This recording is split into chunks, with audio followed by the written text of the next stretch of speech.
What's up, everybody? Mike Lindsley back with you for an ML Sports Take here from Rosie's Corner. It's a Fish Friday, big day. Come on in and get your sandwich version or your entree version for dinner with the mac and cheese, the fries, coleslaw, all of it available here at Rosie's Corner. Pizza and wings for all the games today and tonight and tomorrow afternoon and evening as well. They've got the subs, hot and cold subs, the meatball bombers, the unbelievable choices across the board entree-wise, stuffed shells, the classic American burger. Stop here to Rosie's, and you can order off the new Slice app as well. Make sure you go download that on your smartphone device and order from Rosie's Corner if you're in and around Central New York on the Slice app. rosiescorner.com. Rosie's Corner is a proud ML Sports Platter sponsor. I want to spend a few minutes on the most savage dude at quarterback in the NFL right now, and that's Joe Burrow. This guy is absolutely out of his mind from a standpoint of confidence, from a standpoint of coolness,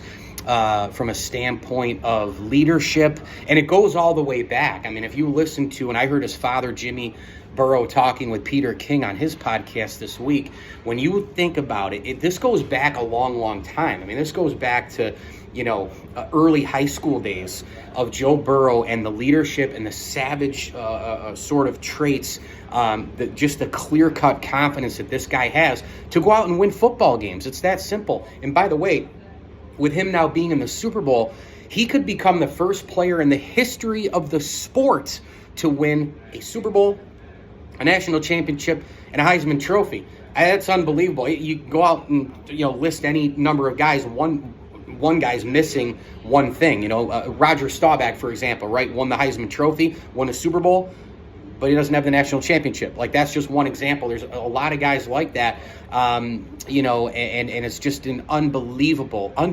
ride that he's been in. Roger Staubach, Joe Burrow has literally lifted the spirit, lifted the soul and the culture and everything else in Cincinnati. Now, listen, I give him credit for hiring a Sean McVay former assistant and Zach Taylor. The guy's young, he's bright, he's an unbelievable play caller. He's just terrific.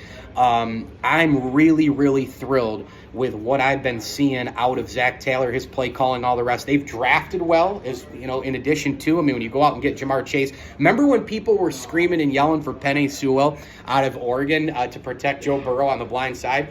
Yeah, Jamar Chase might have changed those people's minds not once, not 5 times, but 100 times, because he's a superstar wide receiver, probably the best rookie single season at that position we have ever seen. I understand the rules and the offense and all that tailored towards, but he's still playing through the roof football. And Joe Burrow, again, it's a feeling of winning. They beat Vegas. They go on the road and take down the Titans, the number 1 seed. They go on the road and come back from 21-3 and 21-10 to beat the Kansas City Chiefs. Into overtime, they lose the coin toss. They still beat the Kansas City Chiefs. They've got the moxie, the flair, the wherewithal. And how about the kicker on that team, too? A lot of that pizzazz and that savage stuff that I'm talking about comes from Joe Burrow. Well, it leaks to the other guys on the team. Evan McPherson's as much of a savage as Joe Burrow, walking up to teammates and saying, well, I guess we're going to the AFC Championship game. This guy's been making kicks left and freaking right this year from 30, from 40, from 45, 48, 50, 52.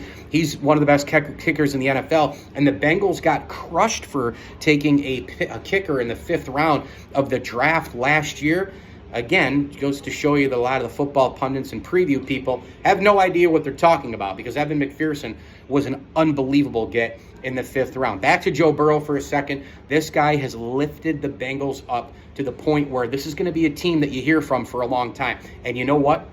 You kind of knew that this year when they went 4-0 against the Steelers and the Ravens. Joe Burrow is a freaking stud. We saw it in LSU with that high-octane offense led by Joe Brady and Chase and Jefferson and company. I think Clyde Edwards-Helaire was on that roster. Unbelievable season. He had 60 touchdowns that year, and goes back to his high school days, the state championship runs, all that. Joe Burrow is an absolute monster quarterback. He's a savage. He's the guy you want. He's super cool and confident, and he probably knows, hey, take a page out of the history book with quarterbacks getting to the Super Bowl. It's hard to get there, and sometimes you don't get back. Dan Marino in his rookie year went to the Super Bowl, lost to the 49ers. He never got back.